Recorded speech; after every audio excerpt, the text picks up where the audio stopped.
ওকে, আপনি আস্তে আস্তে করেন, সমস্যা নেই। আপনার গানটা গাইবেন না? গান গাইবো? হ্যাঁ, গানও গাবেন, বিষ্ণু আলোচনা করবেন, তারপরে গান। আচ্ছা গাই।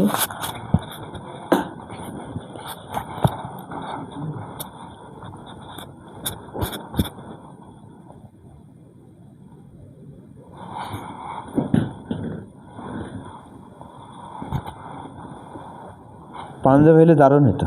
না, তারপরেও এই কথাটা পাঞ্জাবির মতো পাঞ্জাবি, এটাও একরকম। যাকে নাই করবো, রাইট রাইট রাইট, ভালো লাগে। হ্যাঁ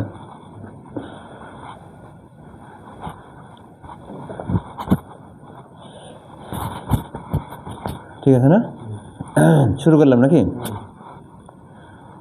আলহামদুলিল্লাহ, আলহামদুলিল্লাহি রাব্বিল আলামিন, ওয়াল আকিবাতু লিল মুত্তাকিন, ওয়াসসালাতু ওয়াসসালামু আলা মান লা নাবিয়্যা বাদা।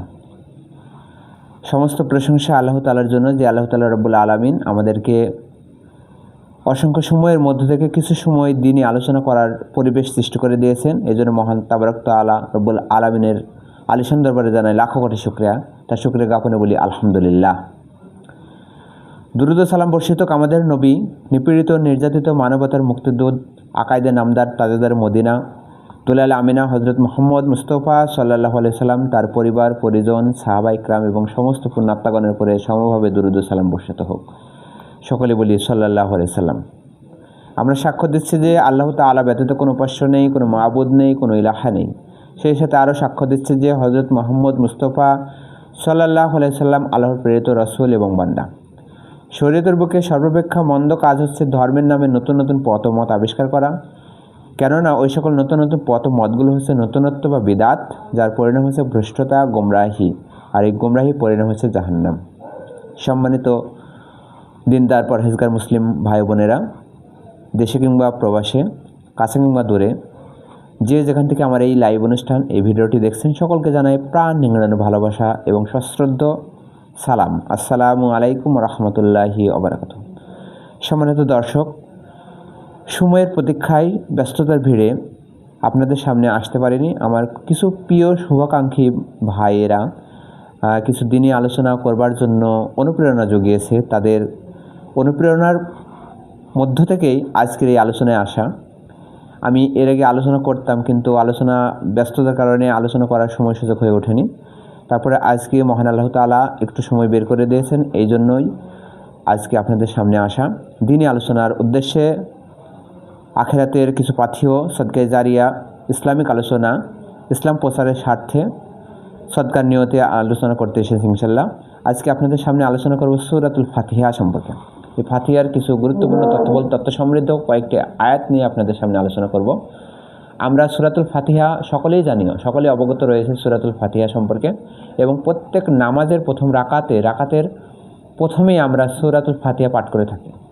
হাদিসে এসেছে লা সলাত ইল্লা বিল্লাহ বিফাতিহাতিল কিতাব, ফাতিহা পাঠ ব্যতীত সলাৎ শুদ্ধ নয়, সলাৎ আদায় হবে না।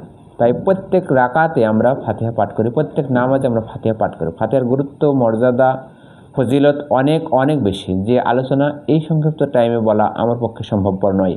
তাই গুরুত্বপূর্ণ মেন কিছু আলোচনা আপনাদের সামনে অত্যন্ত স্বল্প সময় নিয়ে স্বল্প পরিসরে সংক্ষিপ্ত আকারে কিছু আলোচনা করার নিয়ত করেছি ইনশাআল্লাহ। তো আমি বেশি কথা না বাড়িয়ে, ভূমিকার দিকে না তাকিয়ে আমি সূরার মূল অংশের দিকে চলে যাচ্ছি ইনশাআল্লাহ। বিসমিল্লাহির রহমানির রহিম। পরম করুণাময় এবং কৃপানিধান মহান আল্লাহ তাআলা রব্বুল আলামিন, দয়াময় আল্লাহ তাআলার নামে শুরু করছি, যিনি করুণাময় এবং কৃপানিধান। আলহামদুলিল্লাহি রাব্বিল আলামিন। আলহামদুলিল্লাহি রাব্বিল আলামিন, এটাই সূরাতুল ফাতিহার প্রথম আয়াত। এখানে আল্লাহ তাআলা বলতেছেন যে আলহামদুলিল্লাহি রাব্বিল আলামিন, সমস্ত প্রশংসা আল্লাহ তাআলার জন্য। এর ব্যাখ্যা, বিশ্লেষণ, তাফসির অনেক অনেক জটিল এবং অনেক সময়ের ব্যবধান। তা আমি সংক্ষিপ্ত আকারে বলবো যে আমি শুধু তর্জমা করব, অর্থাৎ আমি শুধু আপনাদের অর্থগুলো শোনাবো। আমি যেহেতু অনেক জ্ঞানী ব্যক্তি নয়, আমি সাধারণ একজন ব্যক্তি, আমি যতটুকু জানি ততটুকু আপনাদের জানানোর চেষ্টা করব ইনশাআল্লাহ। এখানে বলছে যে আলহামদুলিল্লাহি রাব্বিল আলামিন। আল শব্দটা নির্দিষ্টভাবে ব্যবহার করা হয়, নির্দিষ্ট করে এটা বলা হয়, নাকেরা এবং মারিফা, অর্থাৎ নির্দিষ্টবাচক শব্দ। এই শব্দটি আল্লাহর ক্ষেত্রে নির্দিষ্টতা প্রমাণ করে যে আলহামদুলিল্লাহ মানে সমস্ত প্রশংসা, যত রকম প্রশংসা রয়েছে এই সমস্ত প্রশংসা একমাত্র লিল্লাহি রব্বিল আলামিন, জগৎসমূহের প্রতিপালক আল্লাহ তাআলার জন্য। তাহলে দেখুন যে যত প্রকার প্রশংসা রয়েছে, আমরা মানুষের প্রশংসা করতে গেলে কী প্রশংসা করি, যে এই মানুষের চেহারা অত্যন্ত সুন্দর কিন্তু গুণ ভালো না। আবার কিছু কিছু মানুষের আমরা প্রশংসা করি যে এই মানুষটার অনেক গুণ ভালো কিন্তু চেহারা ভালো না। আবার কিছু কিছু মানুষের প্রশংসা করে এই মানুষের অনেক ধনাত্ম, টাকা পয়সার মালিক, অনেক টাকা পয়সা রয়েছে, প্রশংসা পাইলো কিন্তু দান করে না, কৃপণ। আবার অনেক সময় আমরা বলি এই মানুষটা খুবই গরিব, অসহায়, অল্প টাকার মালিক কিন্তু অনেক দান করে। আবার আমরা বলি যে এই মানুষটা কী করেছে, আল্লাহ তাআলা সব কিছু দিয়েছেন, গাড়ি বাড়ি অর্থ সম্পদ সব কিছু দিয়েছেন কিন্তু তার একটা সন্তান দেননি। তাই বিভিন্নভাবে তিনি প্রশংসা পায়, কোনোটাই প্রশংসা পাচ্ছে, কোনোটাই পাচ্ছে না। আর এই যে আমরা যে প্রশংসা করি, এই মানুষের কিছু গুণ পাই, ভালো গুণ, কিছু গুণ পাই না, অর্থাৎ প্রশংসা কিছু গুণে পাই, কিছু গুণে পাই না। কিন্তু আল্লাহ তাআলার যত রকম, আল্লাহ তাআলার ন্যায় নিষ্ঠাবান, ন্যায় বিচারক, আল্লাহ তাআলা গফর ক্ষমাশীল, আল্লাহ তাআলা দয়াময়, আল্লাহ তাআলা করুণাময়, কৃপানিধান, যেদিকে তাকাবেন যত রকম প্রশংসার দাবিদার আছে, সমস্ত প্রশংসা কেবলমাত্র আল্লাহ তাআলার জন্য। এই জন্য আল্লাহ তাআলা এখানে বলছেন আলহামদুলিল্লাহি রাব্বিল আলামিন, সমস্ত প্রশংসা আল্লাহ তাআলার জন্য। যত রকম A to Z প্রশংসা, আসমানে জমিনে যে জগৎসমূহ রয়েছে, সমস্ত জগৎ, আমরা জানি যে জগৎ কয়েকটা জগৎ রয়েছে, আর সাধারণত জানি আমরা জগৎ হচ্ছে ইহ জগৎ, পরজগৎ, এই দুটা জগৎ জানি। আর একটা জগৎ রয়েছে মাতৃজগৎ, আমরা যে মায়ের পেটের ভিতর থেকে এসেছি, এটা হচ্ছে মাতৃজগৎ। আর একটা জগৎ রয়েছে কবরের জগৎ বা যাকে আলম, যেটা কবর জগৎ বলা হয়। আর একটা জগৎ রয়েছে রোহের জগৎ। এই ধরনের কয়েকটা জগৎ রয়েছে। এই যত জগৎ রয়েছে, সমস্ত জগতের একচ্ছত্র মালিক আল্লাহ তাআলা। এই একচ্ছত্র মালিক এর প্রশংসা সমস্ত জগতের। তো জগৎসমূহের প্রতিপালক আল্লাহ তাআলা অনেকগুলো জগৎ সৃষ্টি করেছেন। এই জগতের প্রতিপালক, লালন পালনকারী, দেখভাল এবং রব তিনি হচ্ছেন আল্লাহ। তিনি হচ্ছেন সমস্ত জগতের রব এবং এই রবের প্রশংসা, সমস্ত প্রশংসা, যত প্রকার প্রশংসা রয়েছে সব প্রশংসা আল্লাহ তাআলার জন্য। এখানে একটি গুরুত্বপূর্ণ কথা রয়েছে, রব্বুল আলামিন মানে জগৎসমূহের প্রতিপালক। এই জগৎসমূহের প্রতিপালক হচ্ছে আল্লাহ তাআলা রব। এই রবটা এত গুরুত্বপূর্ণ একটা শব্দ, যেটা আমরা যখন মারা যাব, কবরের মধ্যে আমাদের লাশ শায়িত করা হবে, লাশকে রাখা হবে, তখন কিন্তু এই প্রথম যে প্রশ্নটি করা হবে মুনকর এবং নাকির, সেই প্রশ্নটা আপনাকে প্রথম যে প্রশ্ন করবে সেটা হচ্ছে মান রব্বুকা, তোমার রবকে, তোমার প্রতিপালককে। দুনিয়াতে তুমি ছিলে, তোমাকে লালন পালন করেছিল কে, খাওয়া দাওয়া করাইছিল কে, তোমাকে দেখভাল করাইছিল কে, ইত্যাদি ইত্যাদি বিষয়গুলো, তোমার যে রব, এই রবকে, রবের নাম কি? তখন যদি বান্দা আল্লাহ তাআলার এই রবের গুণকীর্তন করে থাকে, রবের কাজকর্ম করে থাকে, তখন তিনি অনায়াসে উত্তর দেবে রব্বুকাল, রব্বু আল্লাহ, রব্বিকাল আল্লাহ, মানে আমার রব আল্লাহ।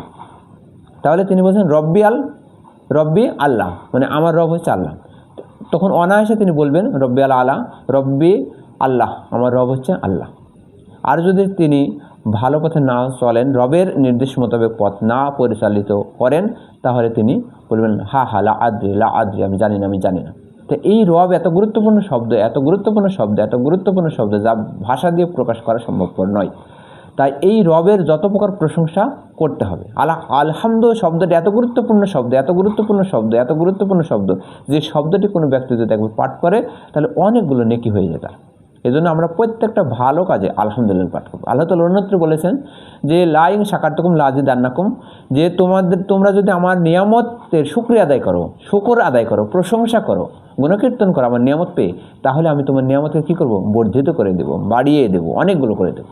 আর যদি নিয়ামত পেয়ে তোমরা শুকরিয়া আদায় শুকরিয়া জ্ঞাপন না করো, তাহলে আমি তোমার নিয়ামতকে ছিনিয়ে নেব, কেড়ে নেব। আর জেনে রেখো যে আমার আযাব অত্যন্ত শক্ত। আল্লাহু আযাবাল্লাহি শাদীদ, আমার আযাব অত্যন্ত শক্ত, কঠিন। আমার আযাবে তোমাদেরকে গ্রেপ্তার করবে। যদি আমরা আল্লাহ তাআলার নিয়ামত পেয়ে নিয়ে নিয়ামতের শুকরিয়া জ্ঞাপন না করি, প্রশংসা না করি, তাহলে এই নিয়ামতকে আল্লাহ তাআলা কেড়ে নেবেন। কেড়ে তো নেবে, আবার সেই সাথে আল্লাহ তাআলা কঠোরভাবে, শক্তভাবে আযাবে গ্রেপ্তার করবে আমাদেরকে। এজন্য প্রত্যেকটি নিয়ামত পাওয়ার পরে আমরা আল্লাহ তাআলার শুকরিয়া জ্ঞাপন করব। আর যদি আমরা কোনো নিয়ামত থেকে বঞ্চিত হই, মনে করব যে এই নিয়ামতটা আমাদের জন্য গচ্ছিত রাখা হয়েছে, জমা করে রাখা হয়েছে, আমানত হিসাবে রাখা হয়েছে, বা আমাদেরকে এই নিয়ামতটা আল্লাহ তাআলা কোনো না কোনো হিসেবে দেবে, হয় দুনিয়াতে না হয় আখিরাতে। আমরা দোয়া করি কোরআনুল কারীমের মধ্যে দোয়া, রব্বানা আতিনা ফিদ দুনিয়া হাসানাতাও ওয়া ফিল আখিরাতি হাসানাতাও ওয়া কিনা আযাবান্নার। হে আল্লাহ, আমাকে দুনিয়াতে কল্যাণ দান করো, আখিরাতে কল্যাণ দান করো, জাহান্নামের আগুন থেকে মুক্তি দান করো। তাহলে এই যে দুনিয়া এবং আখিরাত, এই উভয় জগতে যদি আমি আল্লাহ তাআলার কাছে প্রার্থনা করতে পারি, গুণকীর্তন করতে পারি, আল্লাহ তাআলার কাছে আমি প্রশংসা জ্ঞাপন করতে পারি, তাহলে আল্লাহ তাআলা আমাদের কী করবে? দুনিয়াতে কল্যাণ দেবে, আখিরাতেও দেবে। হয় এই কল্যাণটা আখিরাতের জন্য জমা করে রাখবে, নয়তো এই কল্যাণটা দুনিয়াতে দিয়ে দেবে। অনেক ব্যক্তি দোয়া করে, দোয়া করতেই থাকে, কিন্তু দোয়া কবুল হয় না। কেন? আল্লাহ তো হয়তো বা তাকে আখিরাতে দিবে, এই জন্য দোয়াটা কবুল হচ্ছে না। রাসূল সাল্লাল্লাহু আলাইহি ওয়াসাল্লাম এক সময় দোয়া করেছিলেন, 12 বছর পরে বদরের যুদ্ধে এই দোয়াটা কবুল হয়েছিল। 12 বছর পরে, তাহলে রাসূলের দোয়া ততক্ষণে কবুল হওয়ার কথা, কিন্তু তারপরেও 12 বছর পরে বদরের যুদ্ধে রাসূল সাল্লাল্লাহু আলাইহি ওয়াসাল্লামের দোয়া কবুল হয়েছিল। এই জন্য দোয়া করতে হবে বেশি বেশি করে, দোয়ার জন্য তাড়াহুড়া করা যাবে না যে আমার দোয়া কবুল হচ্ছে না, কেন আমার দোয়া কবুল হচ্ছে না। কোনো সময় আপনার দোয়াটি কবুল হয়ে যাবে। এই জন্য দোয়া করতে হবে খালিস নিয়াতে, এবং দোয়ার জন্য অপেক্ষা করতে হবে, ধৈর্য ধারণ করতে হবে।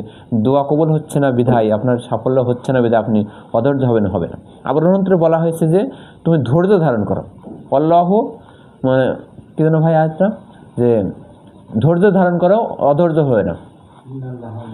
ইন্নাল্লাহা মা'আস সাবিরিন, যে তোমরা প্রত্যেকটা বিষয়ে ধৈর্য ধারণ করো, ধৈর্য ধারণ করতে হবে। আর ধৈর্যের মাধ্যমেই সফলতা আসবে, ধৈর্যের মাধ্যমেই বরকত আসবে, ধৈর্যের মাধ্যমেই দয়া আসবে, ধৈর্যের মাধ্যমে দোয়া কবুল হবে।